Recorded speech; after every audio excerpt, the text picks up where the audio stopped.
समय नहीं है। जातीय विविधता में अलग जाति, अलग वेश, अलग भाषा, अलग प्रदेश, फिर भी हमारा एक देश।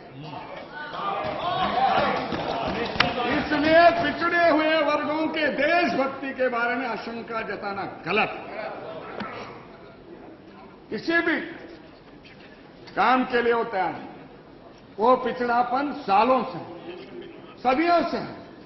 उनको हम वेलफेयर स्टेट गवर्नमेंट में उनको न्याय देना चाहते हैं कि नहीं, ये सवाल है। और काका कलर के बाद मंडल आयोग आया। मंडल आयोग ने जातियां ढूंढी कितनी, 3743 इतनी कास्ट है। कितनी कास्ट है? उसमें उपजातियां हैं। अब इन्होंने कहा कि रोटी बेटी और होता नहीं है, होना चाहिए। अरे भाई, जातियां इतनी है कि जयप्रकाश नारायण ने जाति तोड़ आंदोलन किया। कई लोगों ने इंटरकास्ट मैरिज किया, मैंने भी किया। अब इंटरकास्ट करने वालों की एक अलग जाति हो गई, जाति तो नहीं गई। हाँ, तो जाति नहीं जाती। Please no cross talk. तो मंडल आयोग ने कहा है कि 52% ओबीसी हैं।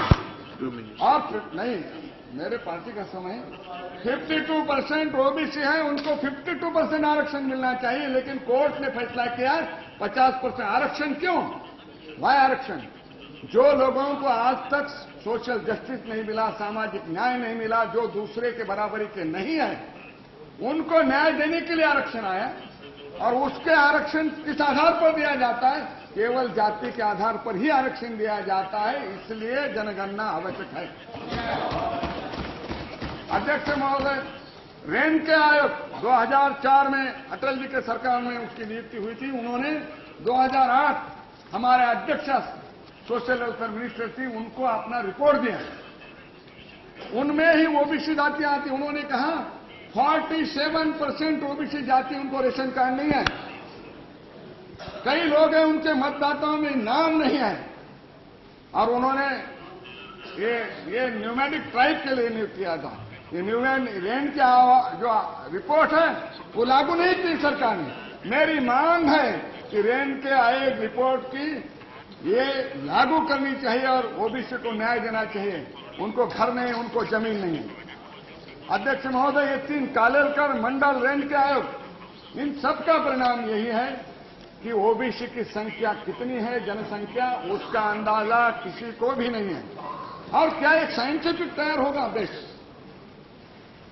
किसी को कहने का कोई अधिकार नहीं कि साइंटिफिक बेस तैयार होगा कि यह जनसंख्या है और इसके जनसंख्या के आधार पर विभिन्न प्रदेशों में आरक्षण दिया जा सकता है।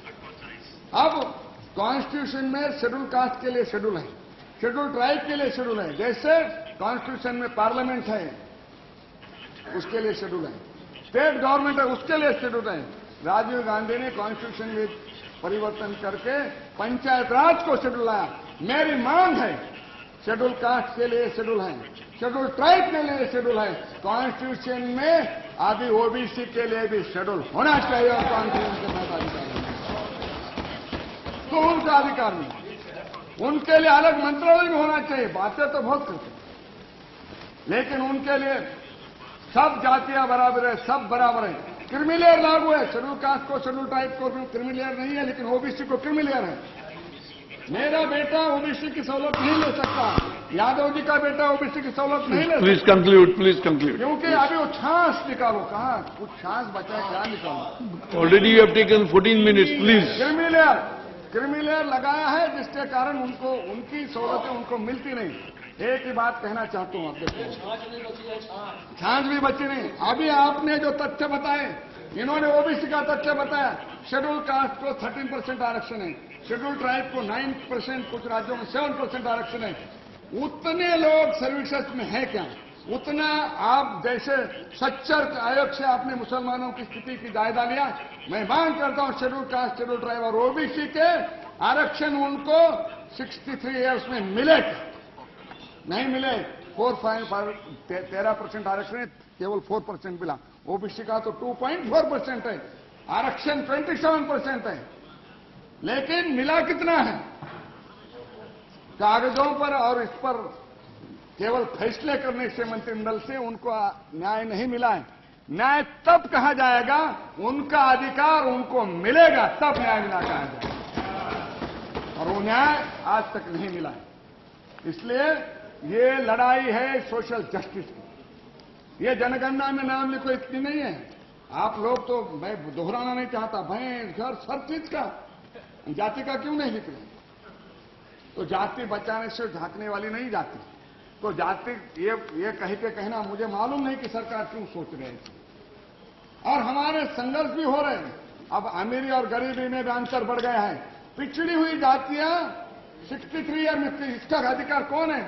मैं आपको चरणदास जी पूछना चाहता हूं, 63 साल में सबको बराबरी का दर्जा होता, सबको अवसर होता, तो ओबीसी भी आरक्षण नहीं मांगते। लेकिन क्यों?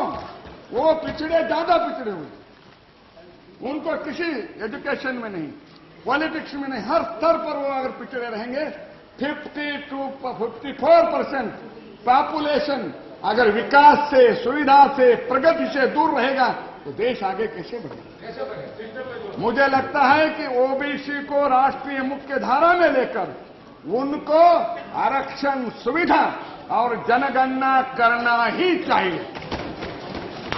सरकार क्यों इसको दो में? सरकार